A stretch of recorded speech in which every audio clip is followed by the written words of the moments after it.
Now see, I've said it before and I'll say it again. When it comes to Halloween, I want to be the queen of Halloween. I want to be the queen of Christmas, and I want to be the queen of Halloween. I want to own the Halloween cartoon movie TV market. I want to own the Christmas cartoon movie TV market. Trust me when I say I have spent decades studying Christmas movies and Halloween movies and cartoons. And when YouTube came about, one of the first things I started doing, especially once it became popular and people had more freedom to upload old episodes of things and stuff like that, especially since I became a mum, I have studied the Halloween and Christmas TV and movie market within an inch of its life, almost as much as what I've studied tarot cards and tarot card reading, like within an inch of its life. So when I am building my resort and I'm inviting in the Halloween market and all of that, we've got so many years themes planned out right now, it's just not even funny. And my son Thomas is all embracing of the whole Halloween theme as well, and he's got the same, like, he's just, as far as my writing partner is concerned, especially when it comes to like the Halloween stuff, Vanta Black, the haunted house themes every year, the music box, which is one of our Halloween ones, and Mother Knows Best, which is our slasher movie. Like we've created some pure friggin' Halloween magic. And then of course we're going to have like the Super Toy Hero League.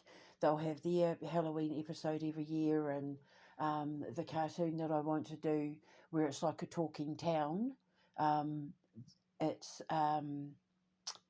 they'll have their own Halloween themes as well. So there's going to be Halloween stuff for all age groups and all genres and that. But the one thing I'm telling you now, if you come to us, if you walk through my gates, if you walk through my portal gates at Halloween, and you don't have your child in the right age appropriate Halloween section, don't come crying to us if they're in the wrong Halloween experience and they get the crap scared out of them. Because when it comes to Halloween, there will be no holds barred. If you don't want your young kids going around things that might be a bit too scary for them, like the haunted house experience, or any of the movies, or any of the areas of the studio and that might not necessarily be age appropriate, don't take them. Like, it'll be you can bring them if you think they're going to be able to handle it, or if they think they're going to be able to handle it, we're not going to stop you, but you can't sue us or anything like that if they end up like popping themselves, because like there will be no holds barred. If you're coming to us to get scared, then we're going to scare you. And we've made sure that we've taken care of everything from phobias right through to, your traditional vampire slasher movie, animatronic, whatever. Like, we've got everything covered from brains in a jar and a laboratory kind of stuff to zombies. So, and since I've been away from my boys and I haven't been able to do Halloween with them, I've watched a ton of Christmas movies on YouTube and old, Christmas, Halloween. I've done Christmas as well, but I mean Halloween. Cartoons and movies. Now, I've found some little gems in there that nobody even knows existed. Little animated movies and kids' TV shows from way back in that just don't get the respect they deserve for how funny they are, or how good the storyline is, or how good the acting was, or the animation, or the whatever. Like little gems, little pockets of gems. But I want mine to shine. I want to rule Halloween. I want to be the queen of Halloween. And I just, oh my God. So we've got like, we've probably spent more working on Halloween and Halloween based things than like anything else. Even Quantum Menace and video games and that. We spend a lot of time working on the Halloween stuff, and we've got at least three years of themes planned out for the Halloween house. So yeah, because we'll have our movie theatre, and so we'll just have like a whole month of working up to Halloween. Everything will be Halloween, and then of course actual Halloween night we're going to go all out. So one of the things I was looking forward to more than anything in the world was when I was a radio presenter at WRMN 1410 in Chicago. I had been given a 13-week trial contract, and if I liked it, I could sign on for a year.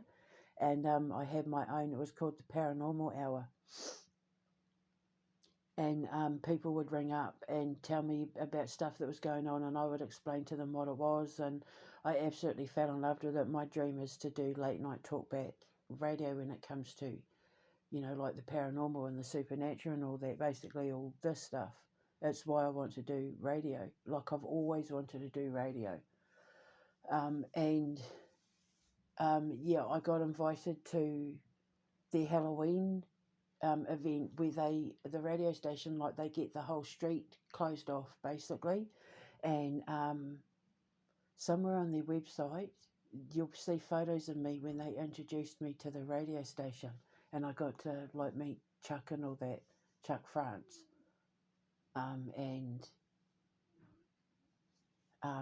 I got invited to their Halloween experience where they close the street off and everyone dresses up, and they had invited the male version of Elvira.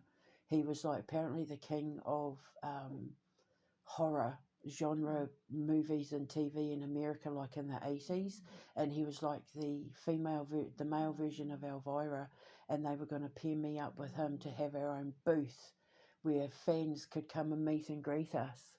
And my ex-husband Chris rang me up and said I had to come back, completely sabotaging the whole thing. So yeah, but I learned a thing or two about how to put on street festivals and that, gearing up for them. They interviewed me on Halloween night though. I was devastated. I was supposed to be there. People were ringing up the radio station saying that they were going to come down just to meet me. I'd made a lot of firsts at that radio station. I was the first radio presenter to have people come down to the radio station to submit questions to the presenter, to me. They'd never had that before. They even said it on the radio show. She's only been here, was it 2 or 3 weeks or something, and already people are coming in, or already she's making firsts at the radio station. Yeah, so there was one lady who rang up every week. She was so lovely. And I said to her when I moved to Chicago, because we were going to move to Chicago, I was going to set everything up so that when my husband got out of prison, he'd join us in Chicago. And then we were going to like set up shop there, so to speak, because he was getting put through business school. He was getting everything I made, getting put into business school. I was making nothing. And yeah, so I was going to do my radio show and use my influence on radio and that to build up my reputation, to get the school built and all of that. And then, my ex rang me up and said, you need to come back.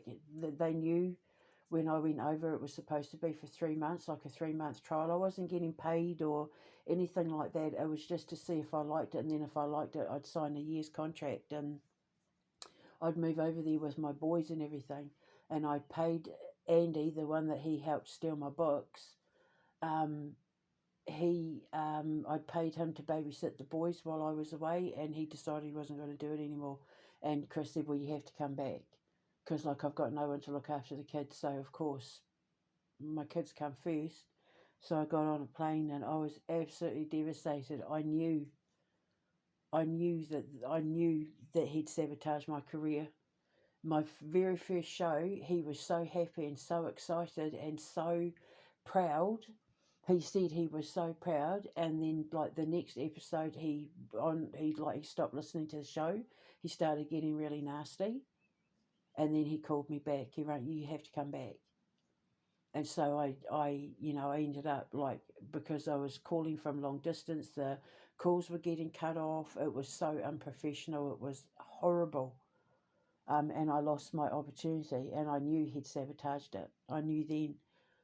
My boys and I even had the opportunity to audition for a new show that they were wanting to do, and he sabotaged that as well. He jumped in on our audition and completely made a fool of himself. So they decided to go in another direction. They wanted the fact that I was a single mum with my two boys, and it was going to be a show that was like a cross between Gogglebox and Creature Comforts, and it was going to be me and my boys, and we met with the producer and everything, like on video chat. And yeah, he jumped in on the interview and made such a fool of himself. He embarrassed us all. You know, when the room goes silent, like you're all having a laugh and then someone says something and the whole room goes silent. It was that. So, and I knew then as well that he'd botched it. I was also given the opportunity to do my own version of Most Haunted. They said to send in like a sample tape, and he wouldn't help me, so he sabotaged me then too. So he keeps trying to sabotage me. He's like, Dick Dastardly, is it? Is that his name? My Andrew Dilks, the one who wrote the books with Chris. He's the tall, skinny one. Chris would be Muttley. With his laugh. So yeah, I shall rise like the phoenix. Waha! Couldn't keep me down. Everything that he took, I just reformatted, and turned it into something bigger. Where shit grows roses, you know. So okay, so yeah, so I'm just putting it out there. When we start doing our Halloween stuff, don't come crying to us if your kids get scared. There will be age appropriate Halloween things, but if they cross the street, they do it at their own peril. Having said that, I know that my kids at certain ages would have been old enough to deal with certain things. My dad just thrust that stuff right in front of me at like 8, 9, 10, 11, 12 years old with horror movies, and my dad was totally the one that introduced me to horror films and, unsolved murders and that from a very, very young age. So I was desensitized to it. By the time videos and video recorders and that came about, and we had Blockbuster and video stores and that, I mean, I was a horror movie queen. He watched them all. Any new horror that came out, he got it. I've seen everything. That martial arts movies. I love martial arts movies. I just genuinely love martial arts movies.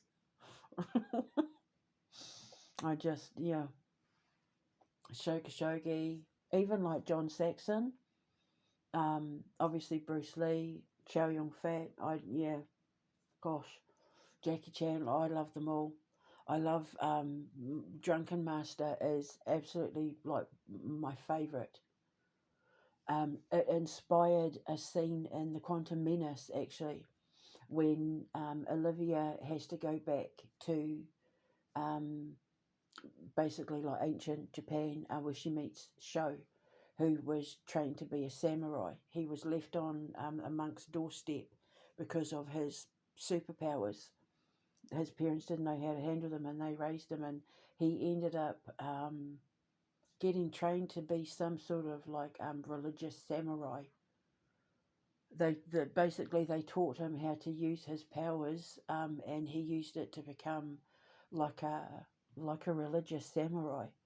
And when she goes back in time and she's training him to fight his dragon, to fight his demons, um, which was, I think we'd written in that his demons was like he'd never dealt with the fact that he was abandoned by his parents and blah blah blah. So he has this whole scene where she's teaching him to fight the dragon, and it's crawling up the side of, and that looks like ancient Japan and all that. So imagine the buildings and what they would have looked like back in those days, in the days when they had dynasties and that. Um, so this dragon is like crawling up the side of the buildings and the houses and that, but the only two people that can see the dragon that Show is fighting is Show and Olivia. To everybody else, they can't see the dragon, so they look completely nuts. And people think they're drunk because, like they can't see what they're fighting, and they're flapping about, moving their hands and doing these flung shoe kicks and all that sort of thing, but they can't see what they're fighting. Only Olivia and Show can. So to everybody else, they look drunk, and that whole thing came about because of Drunken Master. That when I saw that movie, it just blew my mind. I just fell in love with it instantly. So yeah, so I love martial arts movies. I have a propensity to do martial arts myself, flung shu. I am myself a flung shu master. So I'm very good at flinging the shoe when I do my kicks, my flung shu kicks. I do a flung shu. My shoes go everywhere. They hit body parts all over the place, but it's just because I move so fast, it looks like I'm moving slow. That's what I tell my son Gabriel, because he's like, okay. And I'm like, I move so fast, it slows time down and it looks like I'm kicking slowly. But it's because I'm actually that fast. And then what will happen is at some point in the future, you're going to have a sore head or a sore elbow or a sore leg, and you're going to feel like, you get a muscle spasm in your butt cheek or something. And you're going to think, oh, where's that come from? And that's flung shu. Because I kick you from the past for you to feel it in the future. That's how fast I am. That's how fast my kicks are. Ah. So, but yeah, it's actually very deadly to learn the arts of the flung shu. So, um, it's not the sort of thing that I could show a lot of people because it would be quite dangerous for them to learn. So, you have to be quite skilled. Same as my stealth skills.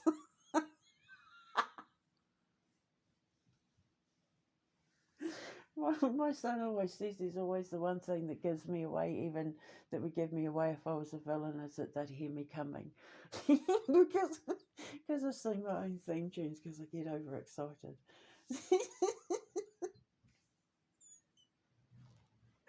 So, Drunken Master.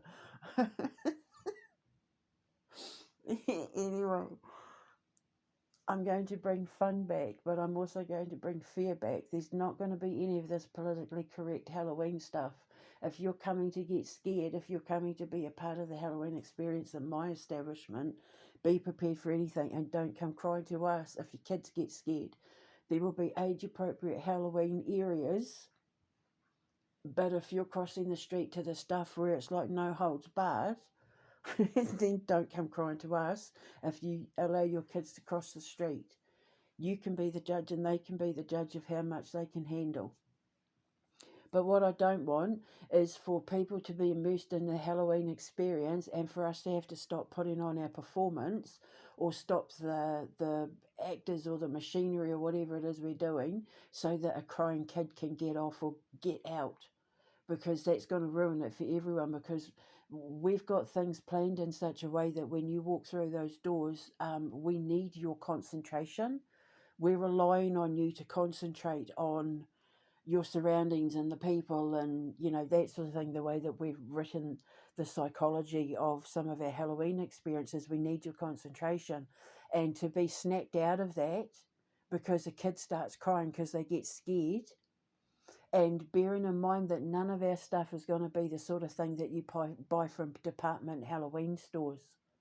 I've seen those places online, and that's fine if you're doing normal family Halloween stuff, but this is going to be my business. And we only do it 1 month a year. So our stuff is going to look as real as it can possibly look. It's going to be hard to spot fakes in anything, even our cemetery. when we involve our cemetery in any of our Halloween stuff or our graveyard, depending on whether we put the chapel by the graveyard or not, because the cemetery has a church attached, the graveyard doesn't. Yeah. So yeah, depending on where we put that, even our headstones are going to be real, because it's going to be our veterans that get buried there, the ones, you know, that we give free burials to through the George Callaghan Foundation, George Callaghan Trust, giving free burials to law enforcement and you know, veterans who have no one to bury them. Like, we'll bury them, but on the provision that they get to be the real cemetery or graveyard in our movies and in our Halloween experience. Now, obviously, we're not going to be letting people dig anything up, or it's just that, like, if we need to film a shot in a cemetery, or we want to take people on a haunted Halloween walk and you've got to walk through the cemetery, you know, we're going to do that. We'll do it respectfully. There'll be guides there, there'll be security, and, you know, like, it's a theme park, like it's a whole, like, experience. We're not going to be disrespectful to anyone, but their headstones and their real names are going to appear in movies and in films and in backdrops and that sort of thing. So that's it. That's all we're going to do. People will be walking past them or walking through them, but not walking over them, not digging them up, not, you know, messing with their headstones or anything like that. It's all part of, like, the haunted experience, because it makes it even freakier, the fact that it's real dead people, and people are spooked out by cemeteries and graveyards anyway. You can't do Halloween and not have a cemetery and graveyard, but I don't want my headstones to look fake. And like I had to do it. I had to learn it myself with when I put on my very first Halloween party, all the way back in New Zealand. I've got photos up on my Insta and all that. I'll put them up in the community section and the, you know, the posting of this channel. When I did my headstones, I had to do them of fictional characters, come up with fictional names, because it's a bad omen to write the names of the living on headstones. So I had to be very, very careful what I wrote on the headstones, making sure that I didn't use the names of people that could be real names in real life. Otherwise, I would be, you know, sending not very good. It's bad luck. It's a bad omen. You don't do stuff like that. Not when you've got the power that I've got over what I write. You know, wherever my finger points or wherever my finger waves or scrolls, what comes from that manifests in real life. So I have to be very, very careful. But these headstones will be real. They'll be real people. They'll have real backstories. It's all real, and they'll know it's real. So they'll be dead actors. So they can't. Nobody can come to us and complain about how they got scared. And if they're going to bring their kids through, they have to sign a waiver to say, we take full responsibility if our kid gets scared. And before the kids are even allowed to enter certain parts, our staff will be saying to them, are you sure you want to go through here? Because we will not stop this if you start crying. Because, like, we can't have scaredy pants. We can't have kids ruining the experience for the adults. So the adults are going to have to be responsible enough to say, you don't know, they'll be able to handle it, don't worry. Or, you know, I think they need to stay over here. And then maybe what can happen is the adults can go first and test it out themselves. And if they think the kids that can handle it, then they can let their kids go through. But, yeah, no holds barred when it comes to Halloween. You will be responsible for yourselves, and you'll know your limits as to what you can handle regarding fear. And we'll sell really, like, corn dogs, like we call them hot dogs in New Zealand. It's like battered hot dogs on a stick, but it'll be ours, and it'll be our sauces, and you'll be able to walk around eating, like, yummy food and having the whole Halloween experience. We're even going to turn our little miniature train into like a black cat with, which is Ghibli, my familiar, with like a witch's hat and stuff. So, and it'll go through the Kelly Forest and we'll put on like a whole Halloween light show and spooky thing. And so instead of like a haunted house where you go on, you know, like a haunted train, our haunted train will actually take you through around the graveyard and through the Kelly Forest where the goblins and ogres live on, you know, by the Shadowlands. And I'll have people dressed up as like Jeb the Goblin King and ogres and red caps and, you know, darting in and out in little forest fairies. Like we'll put on like a whole light show, like the Enchanted Forest in Scotland that we went to in Pitlochry when the kids were little. It was so cute because the boys, we were told to bring our torches. We were to bring torches, and the boys, Gabriel had a train torch so that when he flicked the switch, the train, you know, would make a train sound. Or no, it was a truck sound. Sorry, it was a like look at a little truck thing, and you go ring. And when Thomas would use his, it was a tiger, so it would go rawr. And people just thought it was so cute. But like all the performers, the makeup, the lighting, it was just incredible. It lit up my mind space with a whole new idea of where I wanted to take, you know, what I was building in the future. And I knew then that whatever it is I build, it had to come with a forest because I needed to put on like a nighttime enchanted forest that experience. But the only thing is that we can't nail things to trees. Everything we put up has to be able to be put up and taken down without nailing anything into trees. We're going to have to find humane ways of stringing up lights in that. Without nailing anything so that we don't hurt the trees. And then, of course, I need to buy somewhere that has a forest that will give me the blessing.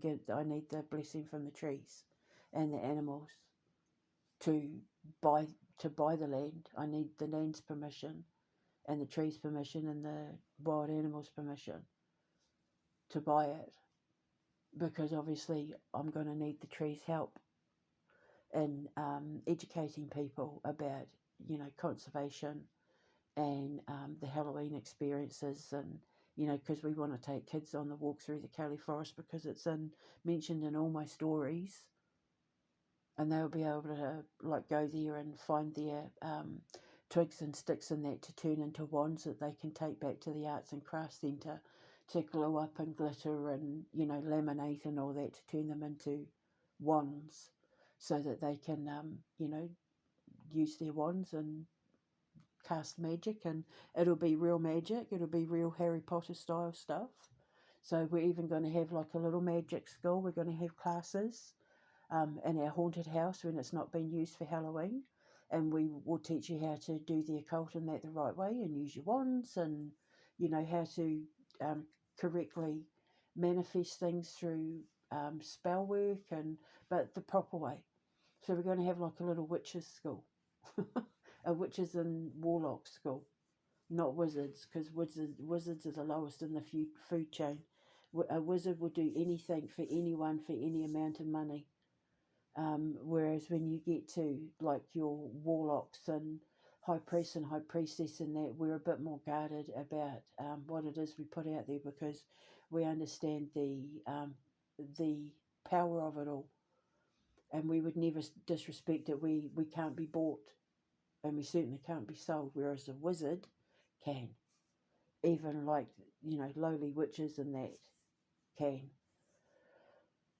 These different varying level, like your sorcerers and sorceresses and alchemists, and an alchemist is basically like the most powerful kind of wizard, and same as like a sorcerer and sorceress. It's all, you know, varying versions of alchemy.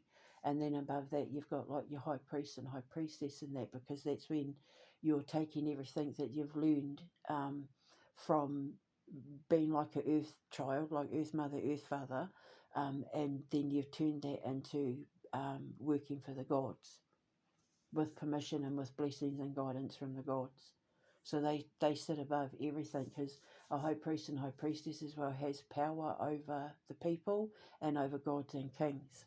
But you have your good ones and you have your bad ones. You have the ones of light and you have the ones of dark. But a good high priest, high priestess will have the perfect balance between both. if they go over to the dark side, it's either to save a soul or to take someone down there. But in order to be able to withstand it, you have to know it. You have to know it in as much detail as you know the light, because you have to be aware of your surroundings on both sides, because there's always someone or something trying to get in there who doesn't belong. So, we'll teach kids how to do this stuff. We're going to teach people how to use the tarot cards and how to do readings and how to use maclays and sprays, and encourage them to go out into the world and go to places where they know there's been historical grief and cross things over, and so they get to take everything that we teach them out on the outside. And a lot of that involves the occult, and that includes the underworld and the dark side, and people have to understand all of this stuff. So if we can bring that experience to them through the means of telling stories through Halloween and stuff, that's what we're going to do. Teach them the lesson in a way that they'll learn it where it's willing and unforgettable and memorable. So, like, if anything happens in the outside world, they'll be able to look back on what we taught them and go, oh, well, what we were told is you do this, so we'll just get this and we'll do this, and then boom, boom, boom, it's fixed. And some of that includes Halloween, because, as I said before, my son and I have written stuff to specifically get into your head, and not in a mind control, hypnosis kind of way, in a psychological, being aware of your surroundings kind of way, because we need you to pay attention to the fact that we're helping you work on your fears. A lot of the stuff that we're creating is based on people's phobias and where those phobias might come from. And, so we're getting into their head. See, what you need to understand is that everything we're creating and producing is to have a healing effect. We're going to help you heal your mind. We're going to help you heal your body. We're going to help you heal your soul.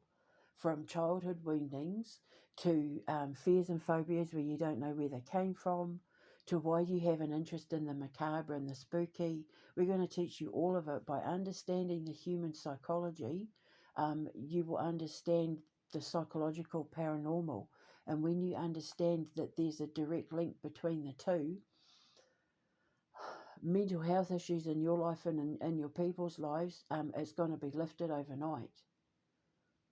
Like, as soon as that stuff clicks and you realise the world that you've allowed to shape for yourself, when you leave my facility, you're never going to see yourself or the world the same way again.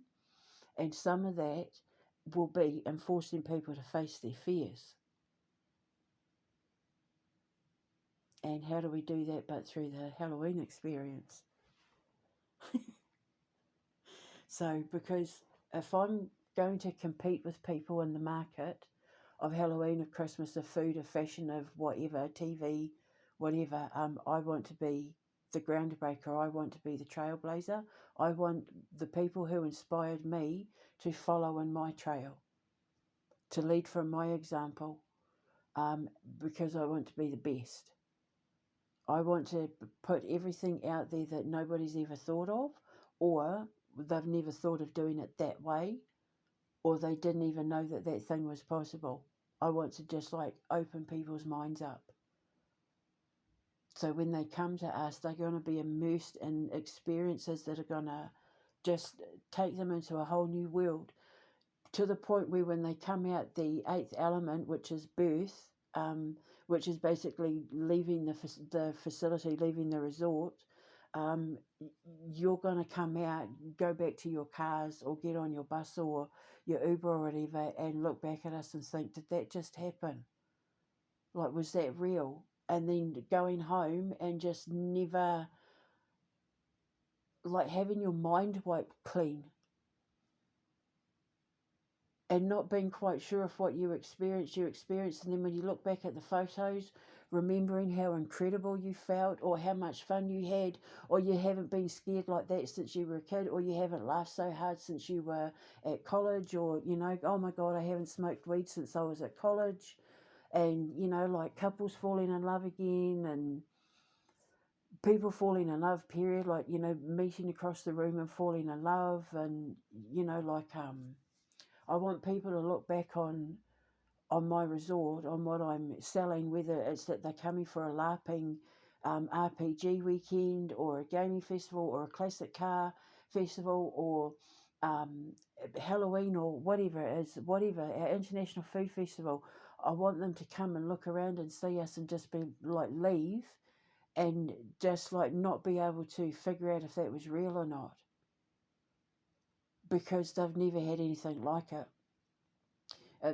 If you have people that have come to us who have never been raised by a mother who loved them, or loved them the right way, or had the time for them, or anything like that, or who had grandparents that had their back, or people that felt like friends, cousins, whatever, if you've never known that kind of love and community, and you come to us, and you're not having to watch what you say, because, we're all about free speech, just be respectful, and we don't care if you let go of your kid's hand, you know you don't need to worry about a thing, because you trust everybody that works there. And guaranteed I'm going to have the best security that money can buy. They're all going to be like, ex-special forces and all of that. So even my park rangers are going to know how to use tasers and stun guns and weapons and that if necessary. So yeah, like, people are going to leave and just know, just like, what the hell just happened, because they're going to come to us and they're going to feel safe, and they're going to be well fed, and they're going to have happy tummies and happy minds, and they're going to be entertained, and they're not going to have to worry about a thing, because that's what everybody says when they come to me. It's like coming home, because they don't have to worry about anything. Even if people come with kids, like, I fuss over everyone, and I take care of the kids, and I spend time with the kids, and like, I let people just rest and sleep and that, and I take care of the kids. And people come to me and they just say that it's like, when I come to you, it's like coming home. My son said I'm the highlight of his week. That coming to me makes his shit week all worthwhile, because he knows the second, like, he's in my company, he can just relax and let it all go, and he doesn't have to worry about a thing. I bring him his food to his room. He doesn't have to get up. I mean, he has to carry his tray, but if it's like just a plate or something, like, he doesn't have to worry about a thing. He doesn't have to lift a finger. He doesn't have to do dishes. He doesn't have to do anything. I take care of him. I give him facials. We talk for hours. We sit and we create, and we work on storylines, and like with Gabriel, we work on products and food, and they don't have to worry about a thing. They're completely relaxed. And when they leave, they're like, oh. And they'll always make some comment like, here we go back into the trenches again, or oh. So, and I keep saying to them, just imagine when we're free and we're living together, and you've got your own rooms, and we've got our own house, and I'm in charge, and I'm the one who buys the food. And I've always been the sort of mum that will say to the kids, what do you want for dinner? What do you feel like for dinner? Rather than just cooking. And because my parents used to just cook, and we had to eat it whether we liked it or not, and if we didn't like it, we went hungry. So I will always say to my kids, what do you feel like? And they'll tell me, and then I cook it. When it comes to cooking, meal times and food is very, very important for Indigenous people. It's breaking bread. You come together. It's when you're at your most relaxed, other than when you're sleeping. And it's something that you do together with your family. So I always get my kids involved in the food. Meal times are very important to us. I can't wait to have a house with a dining room where we can sit down at the dining table together and eat a meal and not be all cramped in, because we're all cramped here. We're three giants, so we're all cramped. So yeah, so I just I was looking at properties in Canada that were perfect. Some of them were absolutely perfect. But then they've decided to come out with that free speech law where they're going to clamp down on free speech. And I'm going to have kids from all over the world coming to stay, and I want kids to be able to be free to express themselves without fear of being locked up. So, because they offended someone, because we weren't woke enough. We're certainly not going to be woke, I can tell you that now. So, yeah. So, anyway, Halloween. Getting all my ducks in a row. Because obviously, like I said, because I know that I'm getting ready to leave, I have to work on my visas. And because I'm coming over on like a business/entrepreneurial visa, they want to know why I'm coming over, what my intentions are, where I'm spending my money, what I plan to do with that money in the future. Have I had companies like this before? Like, I need all my ducks in a row. So it's like I've got my vision board up now and everything's all pinned in the right way. And it's just, all the plans have been written up and worked out and drawn out. So when it comes to filling in the paperwork, I'll have it all there ready to go in my mind. What to say, how to explain it. I'll need an immigration lawyer to help me though. Because that's the thing, when it comes to all the paperwork and that, I'm going to need a business manager. I'm going to need someone who knows how to do all the paperwork and legal stuff. So the first thing I have to do is get a lawyer, a contract lawyer.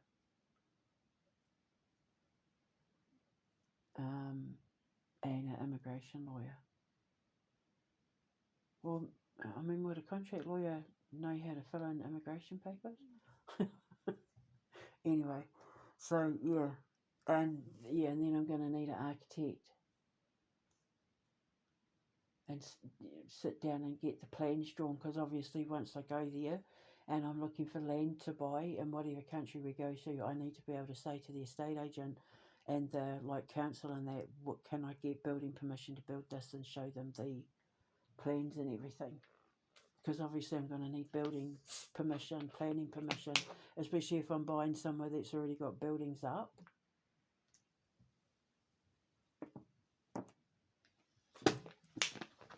So I'm just having a drink of water.